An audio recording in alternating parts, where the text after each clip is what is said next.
Alrighty, so welcome to the Crafting the Perfect Resume for Healthcare Program Admission workshop. Helps if the slide moves.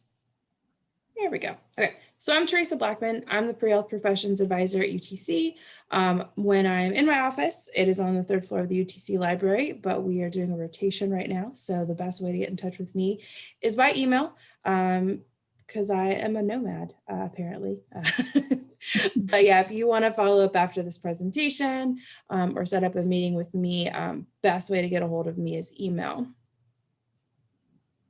And I defer students to Teresa, but I'm also a person who works with resumes. So I'm Donna Cooper, the Associate Director for Career Development in the Center for Career and Leadership Development. We do mock interviews. We're all things jobs. We all the things that you hear about through periodic ponderings, we do with the entire campus too. And best way to reach me is by email. I am also in and out of the office, and email is the way I can stay in touch best. So what we're going to do is we're going to go over all the different sections of a resume and kind of deconstruct them, talk about them, what they mean. And then at the end, we actually have a couple of resumes that we will show you. So the first one is profile. It's also known as objective, but yeah, it's pretty straightforward. I like profile better than objective because it's kind of obvious that you are either applying to a professional school or you're applying to a certain kind of job. And the profile can be broken into like 3 different parts while being a square paragraph, no indentation and no bullet points. So the first statement could be something like junior in pre-professional biology at the University of Tennessee at Chattanooga with expected graduation date of May 2021. The second one after that could be experience with, and it gives you the opportunity to say experience with customer service. You can include stuff that you've done on a volunteer, so experience with community outreach, COVID tracing, whatever. And then the third one is where you're just basically saying seeking admission to blah, blah, blah, professional school, seeking an internship in, and you could be specific, seeking an internship with.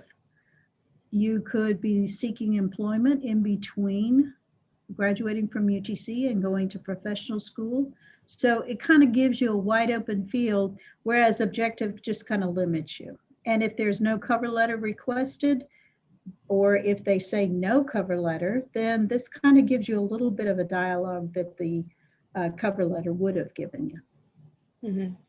And for a resume upload for like a professional program, you don't necessarily have to have a profile because all of this information is going to be entered in 6 different times.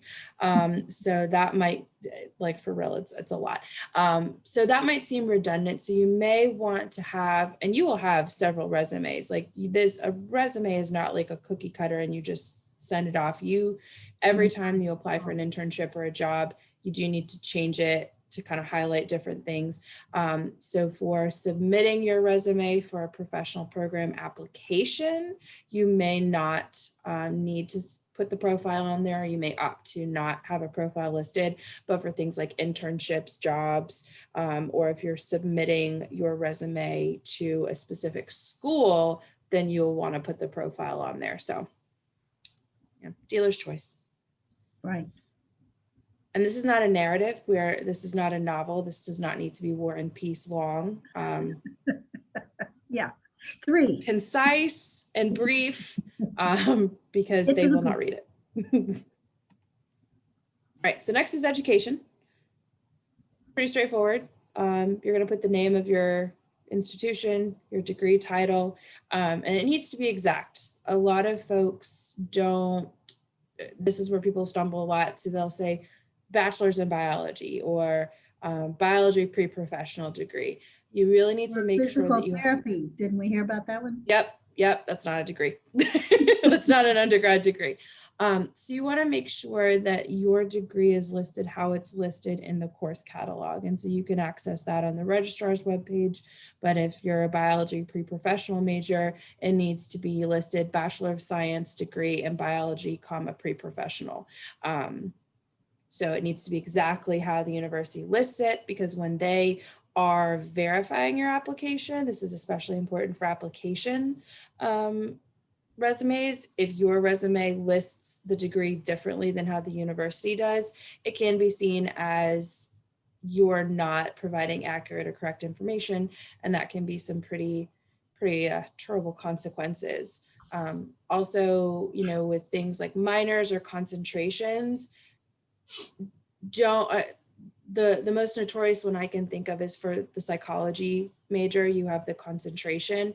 If you're taking natural science courses because you're wanting to go to medical school, it can be tempting to say psychology major with a concentration in pre-medicine.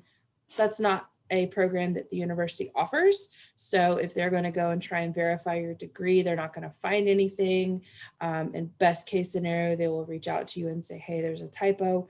Worst case scenario, they will say you've included incorrect information on your application, and it's void and null, and you have to go back and resubmit another application out of your own pocket. So just make sure your degree is actually like what it's listed at the university. And if you're not sure how it's listed, reach out to your advisor. Or just go to the website, like you said. Yeah. Because it's there in writing. Yep. You also want to do month and year of graduation or expected graduation. That gives them a time frame. So if you're applying for an internship, if they're looking for someone that they can invest in for a year or two, or a research position, and the professor wants to have one research assistant and not have to retrain someone, you know, every semester, listing your expected graduation date is helpful for them to kind of figure out how long they will have you. You don't necessarily put your high school information on your resume after you complete your sophomore year of college. And this is something that as you move through your profession, you will knock things off. So things that you maybe did in graduate school, as you're more established in your professional life, you may start leaving those off your resume. Otherwise, it'll be 7 miles long. No one's going to read that. True. Yeah, any other education thoughts, Donna? No, because we're hitting it in the next slide. Well, it's a wonderful segue. The next slide, relevant coursework. Lots of times folks have taken classes, and like with the bullet point at the bottom says, they're not necessarily in that major, but you've had those courses, maybe for the minor, maybe just because you were interested, and you want to let folks know you've had that background. So in the education section, you can put something called relevant coursework, put a colon, and then just list the course titles straight across the line and put inserted bullet points in between. You don't have to start off with the general, like general psychology, general biology. The assumption is if you take the upper level, you got there. But this is another way of saying I have some experience in a classroom setting in something that you might not have work or internship or volunteer experience in. Mm-hmm. A good example would be, let's say if you're wanting to go to occupational therapy school and specifically work with seniors, and you took several psychology classes that focused on working with senior care and senior psychology and things of that nature, that would be something that you would want to put, because that's going to further highlight your interest and your expertise. And so if your internship job, whomever is looking for someone with a specialization in senior care, you're listing those relevant courses, maybe the thing that tips the scale for you. So relevant coursework. We're going to move on. I don't know what word I was trying to say. Combination of research, move on, and something else. But research and course projects is our next bullet point. So this is research that you've done.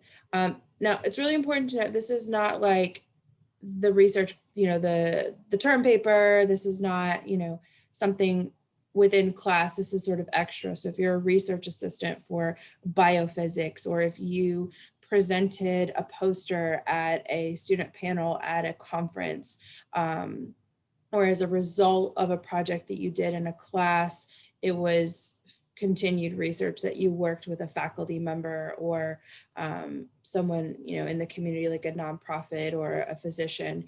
That's the kind of stuff that we mean here. You absolutely don't want to have a laundry list of every book report you wrote your freshman year, but you'll want to include the name of institution. If it's attached to a course, you want to do course title. So a lot of the research, like chemistry, I think it's like 4998R, 4997R. Those are all the research project courses.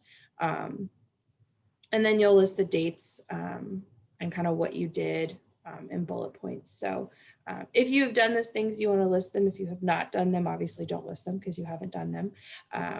But if you're looking at your resume and thinking, oh man, it's looking kind of thin, then this is a good area that you can start looking for research opportunities to kind of beef up that resume.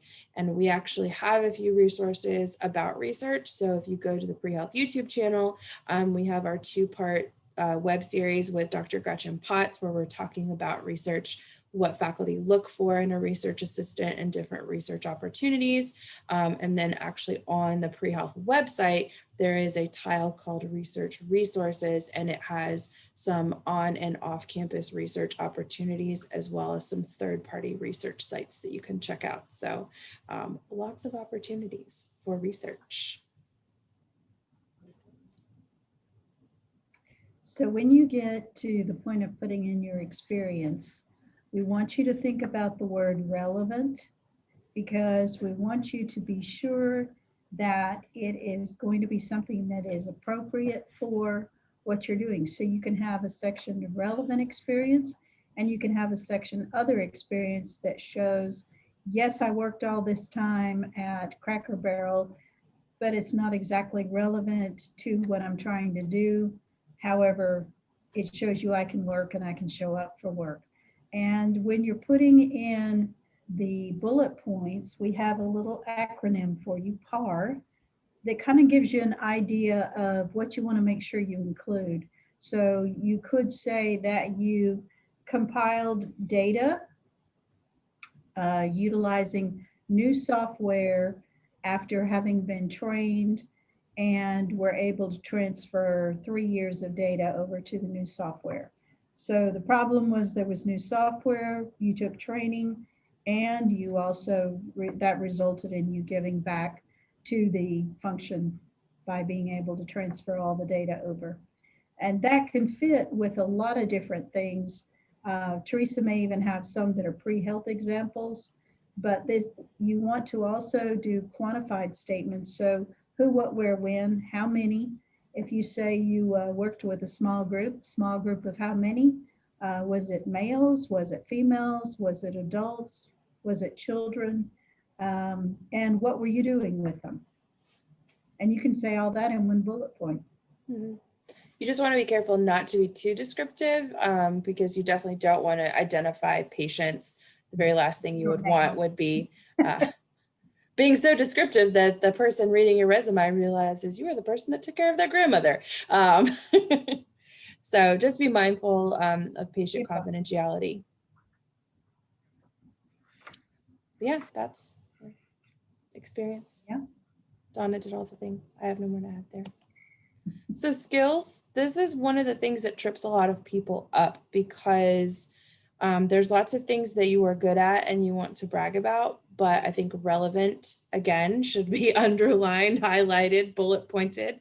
We'll run a billboard, but relevant, and this is subjective to what you're applying for. So if you're applying to a research assistant position where there's going to be a lot of data entry, you may want to list your software skills and your computer skills. If you are not anticipating being, asked to speak a foreign language and you are low on space, because the length of a resume is very important, and we'll kind of touch on that in a second when we show our examples, that might be something that you don't put in your resume. But you want to make sure that you list your relevant skills. And that is, again, one of those areas where, based on what you're applying for, what your resume is going to be used for, those skills may not be the same for every single one, because tailoring your skills to your employer or to your position can often be a way to make you a little bit more competitive. You also want to indicate how proficient you are, and be honest. Do not exaggerate. I like to use the example of Joey and Friends. If you've not seen the episode where Phoebe teaches Joey how to speak French, I recommend it. It's hilarious. But essentially, Joey said that he could speak French, and then the play that he auditioned for said, "Okay, like, you're going to be speaking in French," and he had nothing. So make sure you can do the thing that you say you can do, because that's a really awkward situation to be in when your new boss or supervisor or research supervisor says, "Okay, do this thing." You're like, I'm sorry. I don't know how to do that. The horror story is someone who put that on a resume and then walked in for an interview, and the person who was interviewing them conducted the entire interview in that language. Oh no. So, Oh yeah, no. you don't want to be there. Don't lie about your skills. And then for healthcare, you want to include those relevant skills. So if you're CPR AED certified, you definitely want to list those. Or if you were a nursing student and you could find a vein in like 5 seconds flat, it's a pretty impressive skill, especially if you're talking to someone who has hidden veins that gets stabbed like 80 times. But again, relevant for what you're doing. You want to talk about honors and awards, Donna? Okay, so when you are listing, you want to keep it college level. Again, you may have just been awesome and had so many awards and been in the Junior Honor Society when you were in middle school, but it's time to set those aside and think about what you got while you were in college.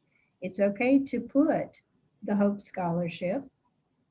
Make sure that you're saying, like, if you got it for spring and fall of 2019, you can say spring and fall 2019. You can say 2019. But they do want to know, some students keep it all 4 years, and that's what they'll put on their resume. But you do want to say the name of the scholarship. You do not always have to quantify that by saying, this was the scholarship that I got for being able to bathe animals at the humane shelter 5 in 1 hour. But when you say Humane Society volunteer scholarship, that says a lot. And it also leaves it open for them to ask you, what did you do? So you have a dialogue going. The honorary societies, you want to make sure when you do this group, you do it in reverse chronological order. So most recent on top. And if you're still in it, you can say to present.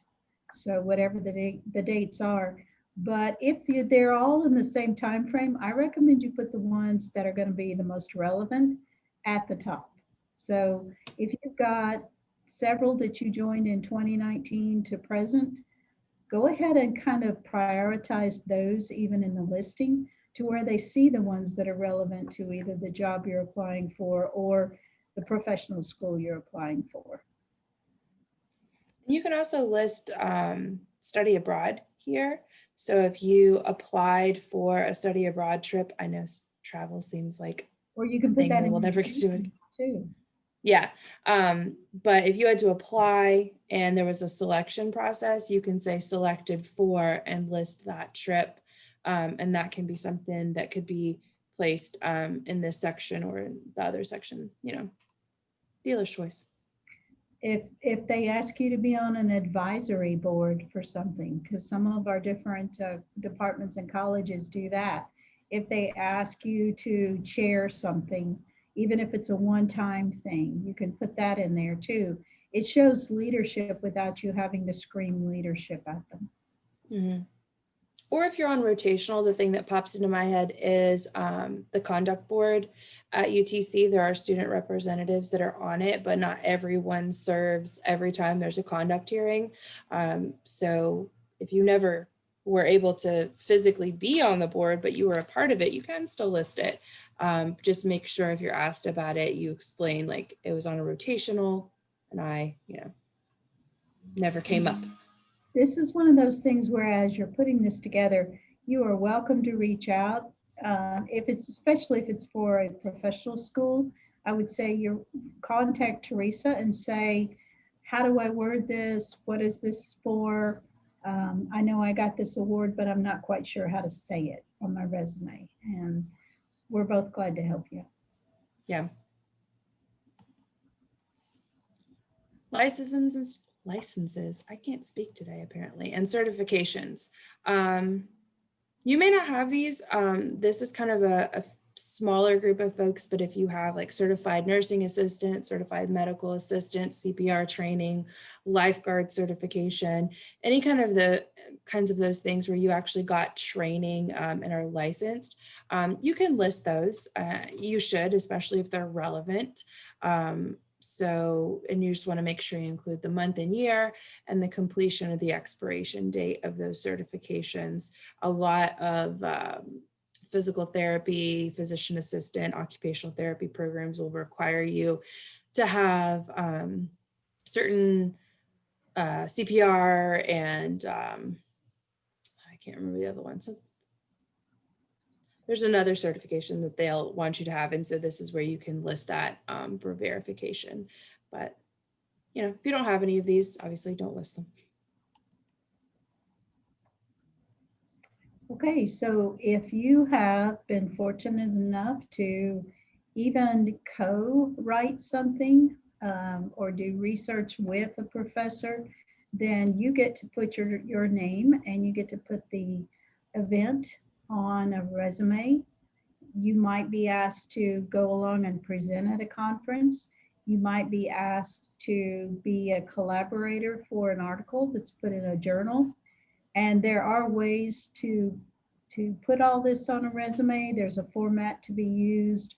And so you can always reach out and we'll be glad to tell you how you can do that. Now, if you have a report to do for one of your classes, that report that doesn't get listed as a class presentation. However, if that report then becomes part of, say, research dialogues in the spring on our campus, you would put that on there. So it's kind of like if it's part of a class assignment, then it really doesn't go on. But if it gets to go further than the class assignment and you get to do more with it, yes, that definitely goes on there. Mm-hmm. And there are a lot of scholarly journals for undergraduate research. It can be very discipline specific, or it could just be just a general journal of undergraduate research. So if you have something that you're like, hey, I'd really like to publish this, or you're looking to publish, connect with your faculty mentors or connect with your professors and ask them if they're familiar with any journals for undergraduates in that area. And more often than not, they will be. The library can also be helpful in special collections. They have a huge database of journals and they can kind of set you up with how to search for those. So you may have to do some extra legwork if you're wanting to publish. Publishing will not just fall into your lap, but it's definitely something that can be helpful, especially if you're looking at going into something like an MD, PhD program, or you're interested in doing a lot of research in the healthcare field. Having publications and kind of showcasing that you know how to do that can be helpful. And Donna, since this is your office, why don't you tell us about this? Okay, we have a career guide, and so when you get the slides, you'll be able to access it. It takes you all the way through a category called branding, which is where you'll find a sample resume. And the biggest thing is to think about, with that document, you are marketing yourself. So it doesn't do any good to tell anyone you're organized if your resume looks like a hot mess. It doesn't do any good to say attention to detail when in the first half of the resume, there are 3 typos. So we always recommend that you kind of step back and then come back and look at it with fresh eyes and look for the things that maybe you spelled receive wrong. You would not believe how many times university is spelled wrong on resumes. And it's not because people don't know how to spell it. They're just so familiar with the word that they can't believe they would spell it wrong. So also templates, not a fan of templates except to use them as a draft to help you put your resume together, because these people look at enough resumes all day long that they can say, oh yeah, that's the one that shades the section headers and it looks like there's a little bit of a shadow coming off of it. You just look like everybody else, and that's not the goal. Sometimes some of the tricks for being able to get things on a 1 page or a 2 page at the most, I usually say aim for 1 and then tell me a good reason why there needed to be a 2nd page. You could do narrow margins. There is a button for that, so it'll still keep it looking organized. You could also, the smallest font you can use is a 10, and you use that for the entire resume, including the section headers, except for your name. And your name, if you use a 10, your name is going to be like a 14. Don't do it in fancy font. I had one turned into me that was actually in cursive font. That, if it hurts somebody's eyes, they're not going to look at it. And don't assume they're going to spend hours pondering over your resume. One of the things I was thinking about, it's really important if it's for a job, if it's for a professional school application, read the instructions very carefully. I just got through telling someone who was trying to submit a teaching philosophy document that their resume was going to show what they learned. Their cover letter could speak to it a little bit, but the 2-page teaching philosophy document would not be read by a high school system. And that was crushing to the person. But the idea is they tell you what they want, and following instructions is going to be one of your attributes that they will notice. Not following instructions will be an attribute they'll notice too, but it's not going to be in your favor. So read and underline, make a note, whatever you need to do. What exactly are they requiring? What do they prefer? Make sure they can find those things on your resume and they don't have to play hide and go seek. Yep. And no colors. Don't. There's one color for resumes. That is the automatic font color. Yeah, for example, this slide that we have up now, if we had done a resume with the colors at the bottom, which I think they're beautiful colors for a slide, but if you had that at the bottom of a resume, and even if you emailed it, somebody is going to print it off in black ink. They're not going to spend the amount of money it would take to print that off in color. So imagine how gray that's going to look at the bottom. Also, even if you're handing it out and they're going to be giving it to a committee, somebody's going to get a regular copy off the copy machine that is in black ink because color is expensive.